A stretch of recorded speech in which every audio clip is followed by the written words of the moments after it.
Boa noite! Boa noite para todas, para todos.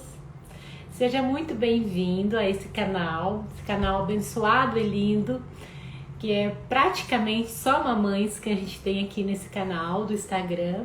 Então seja bem-vinda, mamãe. Se por acaso tiver um papai por aí também, seja bem-vindo.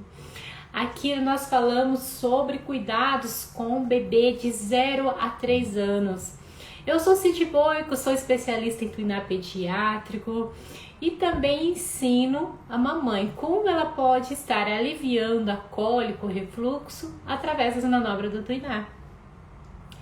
Então, hoje o assunto no qual eu vou estar aqui falando é sobre 5 fatores que interferem no sono do seu bebê. Por que o seu bebê não está dormindo? Essas são uma das perguntas que eu mais recebo no direct. Cid, me socorre, meu bebê não dorme, né? Cid, também às vezes tem outras perguntas assim, né? Mas todos estão levando em relação ao sono, a agitação, né? A cólica e o refluxo da criança. Aí você fala, Cid, me socorre, faz vários dias que o meu neném não faz cocô e ele não dorme, né? Todos esses dias ele está sem dormir. Então agora você vai entender o que são esses fatores que interferem no sono do bebê e como você pode estar ajudando nesse sentido de melhorar o sono do seu bebê e também o seu, né? Porque os pais também ficam na mesma situação, sem dormir, né? E a gente sabe que a falta do sono, ela interfere muito no nosso cotidiano, desde fazer as coisas, rotinas normais, até mesmo os cuidados com o bebê. Então vamos lá. O primeiro fator, ele é um fator de cuidados. O que seriam esses fatores de cuidado? Ele está relacionado com fralda cheia, bebê com fome, bebê que está com frio ou roupa demais, né? Porque com a criança também, se ela estiver suando ou muita roupa, ela também vai se incomodar, assim como se ela estiver com frio também. Pode ter também, às vezes, acontecer de ter um inseto, a gente chama de pernilongo, tem gente que chama de muriçoca, no quarto e está picando o bebê. Isso também vai interferir, ele vai ficar agitado, né, e não vai dormir. Pode ocorrer também da criança estar com fome, então precisa que a gente amamente ou fralda cheia. Então são de cuidados mesmo, né? Cuidados nos quais a mãe, com a rotina, né, do bebê, ela vai pegando isso daí e ela vai entendendo o bebê. Ele mexe a perninha quando tá com frio. Ela se incomoda, se bate quando tá com calor. Quando ela tá com a fralda cheia, ela faz isso, ela faz aquilo, ou ele, né? Então, ele e o bebê. Então, normalmente, a gente sabe o que está acontecendo quando a gente começa a conhecer, conviver com o seu bebê. Cada bebê é um diferente um do outro e aí você vai aprendendo. Então, o primeiro fator é o fator de cuidado. Agora vamos para o segundo fator. O segundo fator agora eu vou começar a entrar um pouquinho no assunto, um pouquinho mais assim em síndromes, né? Mas é fácil de entender, né? Os nomes às vezes são complicadinhos, mas eu vou estar falando os sintomas de uma maneira que você entenda. E se caso você não entenda, você já sabe, né? Você pode deixar sua perguntinha aí nos comentários, que eu sempre respondo. Tem muita gente que prefere mandar no direct também, eu respondo por lá, tá bom? Então, o segundo fator que ocorre no seu bebê não dormir é o que a gente chama síndrome do frio do baço. O que ocorre? O que a criança sente quando ela está com essa síndrome? Bem, a criança normalmente ela fica mais pálida. Pode ocorrer, às vezes, ela ficar até com uma cor meio azulada, que a gente fala. Ela não, essa aí é só para quem já percebe, às vezes mesmo. Principalmente, às vezes, em alguns locais, ele fica meio azulzinho na criança. Então, ela fica uma criança com os membros frios, a mãozinha geladinha, o pezinho geladinho, às vezes até a perninha fica geladinha. Uma criança que chora baixo, não é aquele choro gritando. Ocorre muito, às vezes a mãe fala pra mim, eu acho que ele tá com cólica, mas ele não chora muito, né? Então o chorinho dele é fraquinho. Então é porque ele está nessa síndrome. E também pode ocorrer, dentro dos sintomas, em que ele melhora quando você posiciona, às vezes, a barriguinha dele. Ou então posiciona, né, apertando, fazendo como se você colocasse a mãozinha na barriguinha e aí a cólica passa, né? Esse desconforto passa. Pode ocorrer também desse alívio quando ele faz um cocô. Ele faz uma diarreia e aí acaba esvaziando. Nesse caso também a barriguinha às vezes fica um pouquinho, né? A gente fala que um globinho assim, ela fica um pouquinho mais distendida. Então aí é essa síndrome. Vamos então agora para a segunda síndrome. A segunda síndrome seria a síndrome da hiperatividade do fogo no coração. Bom, essa síndrome, ela também pode ser, ela está ligada com também o desequilíbrio do fígado, no qual eu já falei muito aqui em outras lives. Tem até uma live que eu falei só disso, porque isso se confunde essas duas síndromes às vezes, porque são muito parecidos os sintomas. Um dos sintomas que são parecidos nesse caso é a hiperatividade. Né? A criança fica bem agitada, né? A criança fica com muita raiva. E aí nesse sentido, eu já falei isso também aqui, ó, que a mãozinha da criança fica fechadinha, sabe? Assim ela chora, ela grita com as mãos fechadas. Né? E aí nesse caso a criança fica muito agitada. Gente, nesse caso aí, deu sono mesmo. A criança não dorme, às vezes nem o soninho de dia, que é aquela sonequinha extremamente necessária, inclusive a gente ter essa rotina de colocar a criança para dormir à tarde, para ela ter também um bom sono à noite, mas nem essa sonequinha às vezes ela consegue dormir. Então uma criança agitada, ela chora muito forte, ela é aquele choro gritado mesmo assim, que você escuta de longe. Aí ele fica meio com a bochecha vermelhinha, às vezes até o olhinho vermelhinho. E nesse caso, a claridade piora. Então você sai com a criança às vezes para dar uma voltinha e a claridade da criança reflete, você vê que ela fecha o olhinho e ela piora, ela chora mais. Às vezes o olhinho e a bochecha ficam mais vermelho ainda. Então nesse caso, melhora quando ele fica no escurinho. E aí ele tem também muita prisão de ventre, então a criança começa a ficar muito, né, soltar pum, mas assim, solta, mas parece que não é o suficiente, ainda a barriguinha continua ali cheia de gases, né? Então a criança também nesse caso pode ocorrer da mãe observar que ela faz menos xixi, ou xixi insuficiente, porque a gente sabe também mais ou menos dentro de uma rotina de um bebê, quantas fraldas você troca. De repente você percebeu que as fraldas diminuíram na quantidade no dia e ainda pode acontecer do xixi ficar um pouquinho mais escuro. Ele melhora quando você coloca a barriga para baixo também. Aí nesse caso a criança vê um pouquinho de melhor. Bom, vamos agora para o quarto fator, que é a síndrome do medo. Deixa eu falar, sejam todos bem-vindos aqui, quem está assistindo a live. Obrigado pela companhia. Tá? Então vamos para o quarto, que é a síndrome do medo. Gente, isso aí ocorre muito no bebê, porque o bebê tem medo de tudo. Tanto é que quando você vai pegar um bebê, essa passagem do bebê, da mãe para alguém, ele tem medo de cair, por isso que ele chora, ele se incomoda.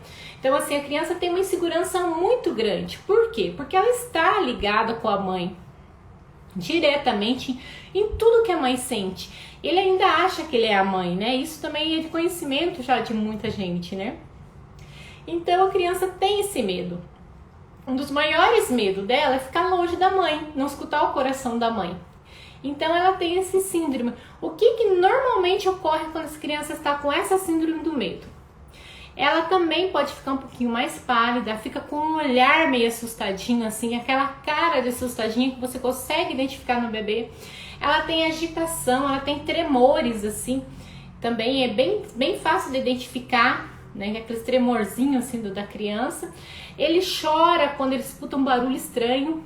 Então, às vezes, até durante o dia, ele tá acordado, mas acontece um barulho na rua, a criança chora, o bebezinho chora.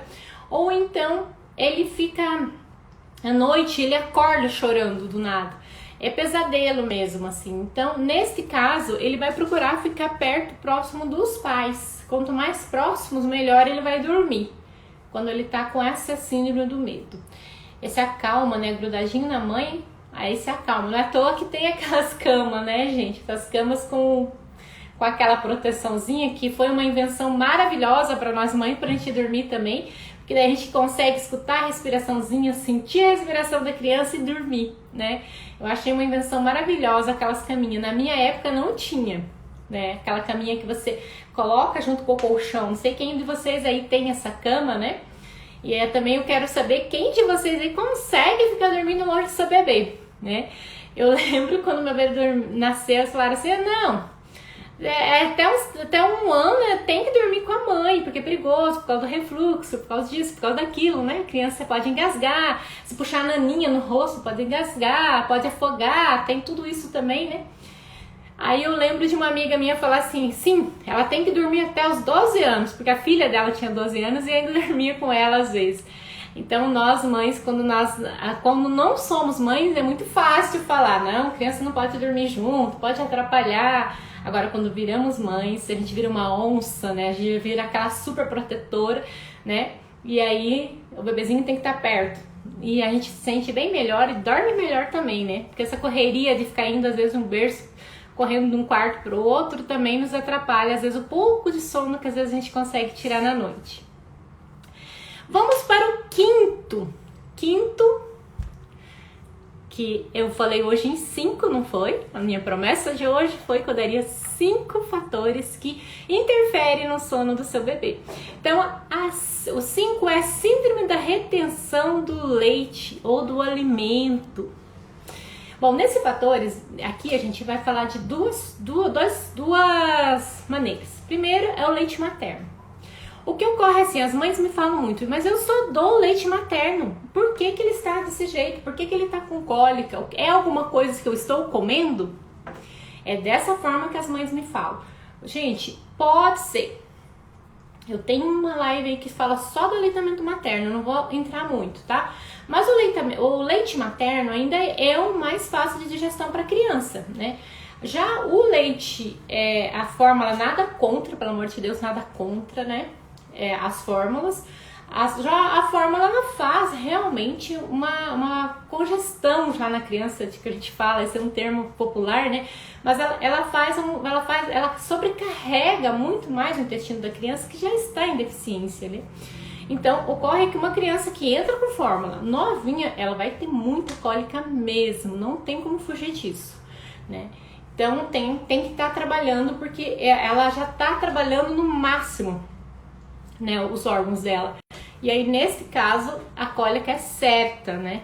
Porque daí sobrecarregou mais toda a parte digestória dela. Então, nesse caso, gente, o que a criança vai sentir no caso de ter a síndrome da retenção do leite ou retenção do alimento? A criança vai sentir vômito às vezes, ou seja, só aquela, às vezes não é nem notado como um vômito, mas fica regurgitando o tempo todo. A criança tem falta de apetite, a criança às vezes não quer mamar, né, no peito ou na mamadeira, ela rejeita o alimento, né? Ela tem uma regurgitação ácida, que é o nosso famoso refluxo nesse caso.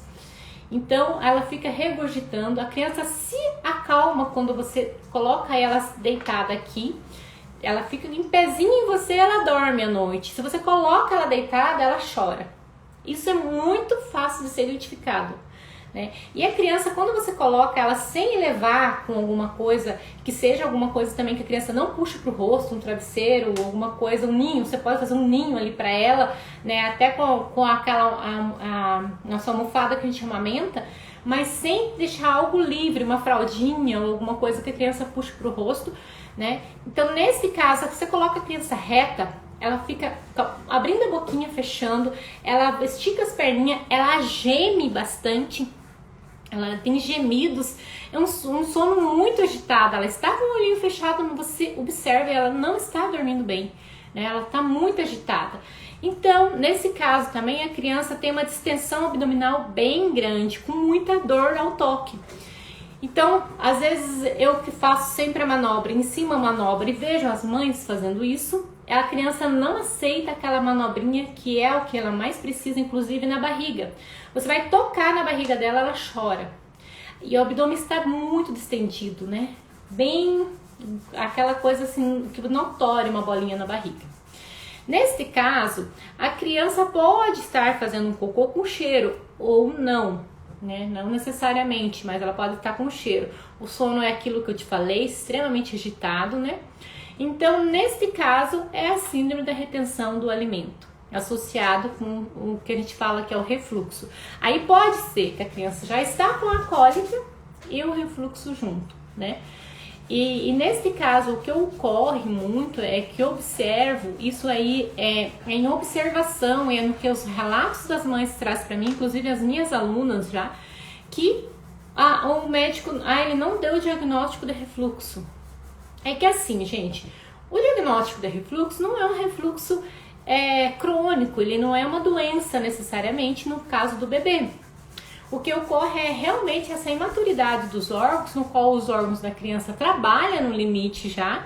Então, ele acaba que, como ele já está no limite, você coloca às vezes um pouquinho mais do leite, ele mama um pouquinho mais, já vai ocasionar isso.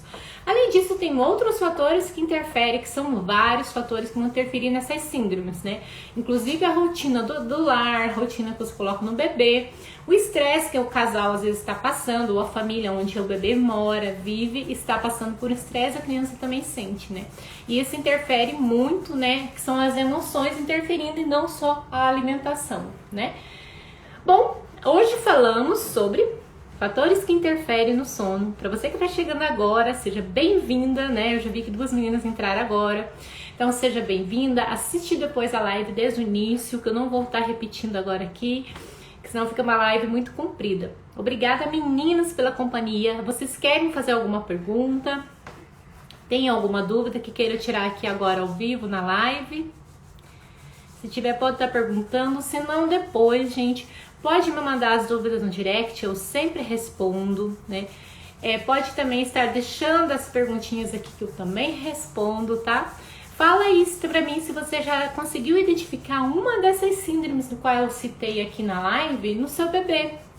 Se você identificou qual é, para você entender que não é simplesmente uma cólica ou um refluxo. Não, existem várias formas de manifestação da cólica e do refluxo no bebê que são diferentes de um bebê para o outro. Tá certo? Gente, gratidão pela companhia. Gratidão você que está assistindo aí agora, que já está gravado. Vocês que entraram aqui ao vivo. Obrigada, meninas, que sempre estão me acompanhando nas lives. Agora eu começo de novo uma maratona de live sem parar, né? Eu tinha dado um tempinho para dar um descanso. Agora eu começo novamente, então se vocês querem falar de algum assunto, quiser conversar comigo nas lives ao vivo também, é só me chamar, solicitar aqui, que eu entro ao vivo com você também aqui, tá bom? Um beijo, fica com Deus, boa noite, gratidão.